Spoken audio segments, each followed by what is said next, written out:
between the two, and they're going to have a little drink in the road. Look at how fat their bellies are. They've obviously just fed off this carcass that they stole from Tundi and Tumba, and so they've got big full bellies. But I'm surprised that they're moving so fast, because generally when it comes to wild dogs, they have this sort of situation where they will feed and then they try and find somewhere to rest, but they're probably just trying to get away from these leopards that they've ended up having. Now, they are going into Cheetah Plains, which is fantastic news for us, not so good news for some of the others that are following with us. Now, I'm just going to try and get off here because I want them to be able to see. Now, hopefully we can get through here. There is a little link road. Now, careful there, Senzo, it's going to be quite thick here. It's typical that they do go into this area, because this is an area where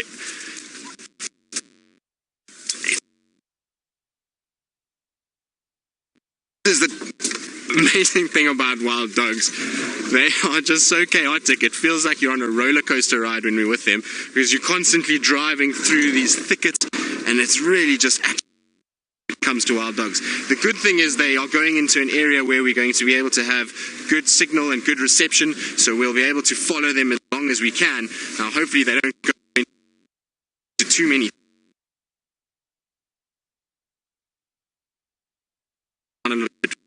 It's fantastic.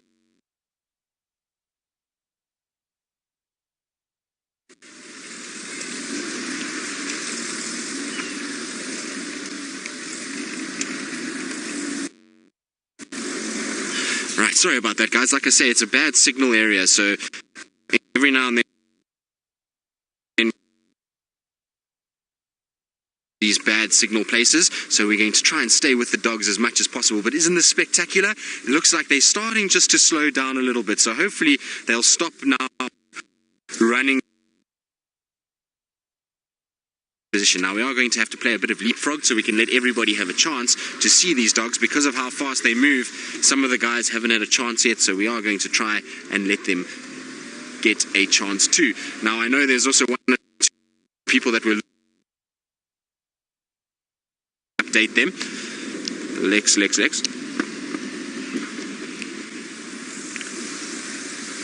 Yeah, these dogs have crossed onto Cheetah Plains. They are mobile east on Ingwe Road.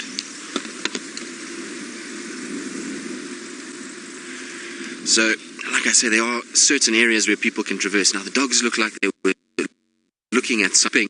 They might even do a hunt for us. Now, I'm just going to try and pull off a little bit. But there they are. So, I think that whatever they've spotted has moved off. Now, just now they were following some impalas, and it didn't seem like they were too interested. But I believe these guys, while they move, we're going to try and keep up. But I believe Jamie has found the lions and wants to show them all to you. So we are still with the dogs, and they are still running, which is what they do. Now, interestingly enough, it seems like they've sort of changed direction a bit now, which is good news for us. There we are. They're still running and trotting around. They were starting to head south towards sort of the Mala boundary, but it seems like all the chaos is sort of calming down a little bit, and we can actually catch our breath a little bit, which is good.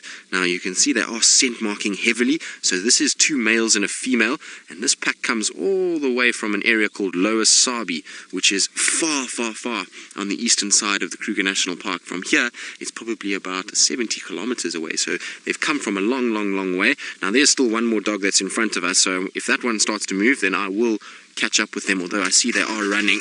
So let's get up and going. But he was just scent marking there, making sure that everybody knows this is our territory and this is where we go. Now, you see how it's sniffing around, and it is sort of that time of the year where the dogs will be mating. So you'll find that if the female has scented there, he might be just sniffing her just to see if she is actually in heat and whether or not she can be mated with. The exciting thing is if these 3 dogs do decide to mate, the nice thing with that is that these dogs have been spending so much time in this northern area that if they do den, maybe we'll just get lucky and we'll get a wild dog den for the winter. And wouldn't that be amazing? Now, the wild dog dens are incredible. You'll have these, basically a termite mound that they'll use, and they'll have their young ones inside there, and then every day they go off and hunt and come back and hunt and come back, and you get these tiny little puppies that you get to see every day. It really is super spectacular. So I'm hoping that we do get that. That will be absolutely amazing. Hello, guys. Now we're having a bit of a drink. because when you are a wild dog and you run around like hooligans, you then build up quite a bit of excess heat, and so you often find they run into water to drink and then they just kind of lap up lots of gulp. On the way we go again.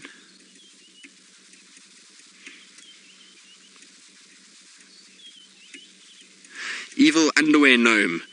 I do enjoy your Twitter handle. You would like to know how many wild dogs can be in a pack. Well, it depends. I mean, I've seen, the biggest pack that I've seen is 32, which used to come from the Manyaleti, and we did see it here in the Northern Sabi Sands a few times. But I've heard of packs and read about packs that were over 70, so they do get quite big. Nowadays, unfortunately, because their numbers are so low, this has become one of the most endangered carnivores in Africa. Their numbers have really sort of plummeted, and there aren't as many of them as there used to be, and so the pack sizes generally are quite small. But on average in the Kruger, the pack sizes, I would say on average were probably around 10 to 12 dogs, and the biggest pack in Kruger currently, I think, is something around 25 or 26. There's two packs that are around that size. One is around Orpin Gate, which is north of us, and then the other one is around a camp in the Kruger National Park called Letaba, which is also further north. So it seems like the big packs are the ones in the north, and the reason for that is probably because that area is not as dense. Well, I suppose it is quite dense with lions, but they tend to be able to have big open clearings so they can avoid lions and hyenas quite well. So it probably denotes why they're so big in that area. Now, I do just need to let the guys know that I am still following these dogs because Taxon is on his way here and he's trying to get an update, so I just need to let him know. Yeah, Tax, we're still mobile in a sort of southeasterly direction on Central. We've just gone past Djuma Dam Road.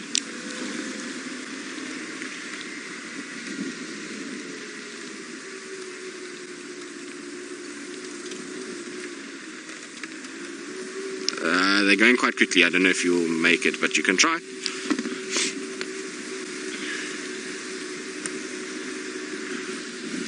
So, just telling Tax, I don't think he's going to make it. He's a very long way from where we are, and they are still running straight southwards.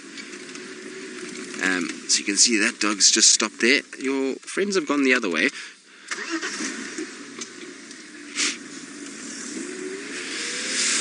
So, Judy, male and female dogs, they're not that sort of dissimilar. They actually look quite similar, but I know this pack very, very well, so that's why I know it's the two males and a female. But generally with the male, they tend to get sort of thicker collars of fur around the neck area, almost like a male lion gets his mane. The wild dogs, the male sometimes gets that sort of thicker collar. That coupled with the fact that they've got rather large testicles, and so it's quite easy to see when they turn side on. You can see their male appendage quite well, and it's easy then to decide which one is male and female. But we are starting to get rained on a little bit, so I'm just going to cover up. But it is so amazing to be with the wild dogs, and the fact that we are on our own with them at the moment is so special. Generally, wild dogs causes absolute chaos, and while they were on Chitwa, there was so many vehicles that wanted to come here, but now that we've gone onto Cheetah Plains, nobody else is around, and so we are luckily enough able to follow these dogs by ourselves, which is incredible. But these dogs are probably the hardest dogs I've ever had to follow in my time with wild dogs. They never stop moving. They're always like this. They hardly ever lie down, even after a big meal. Like you can see with their tummies being so swollen, they're still on the move and still running and still trying to head back into an area that they feel safe.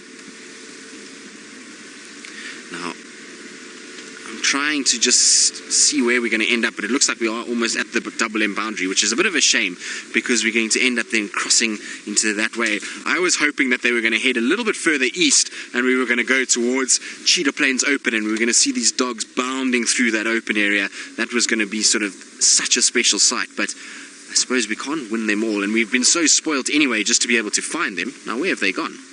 Oh, there they are. Oof. But you can see how difficult it becomes to keep up with them when they go through grass like this. They've just disappeared. They literally have just run off the road right here and are almost invisible now. So I think what we're going to have to try and do, since I don't think we're going to see them there, unfortunately, they've run already. So what I'm going to try to do is just take this road round and just see if I can't find where they're going to pop out again. Oof, but it's horrible inside there. It's not a place that you're going to be able to follow wild dogs. The grass is so long that you're going to end up hitting massive stumps.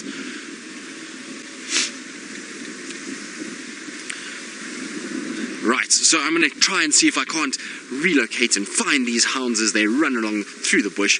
And while we do that, let's go across to Taylor, who's having probably a little bit more of a sedate start to her morning.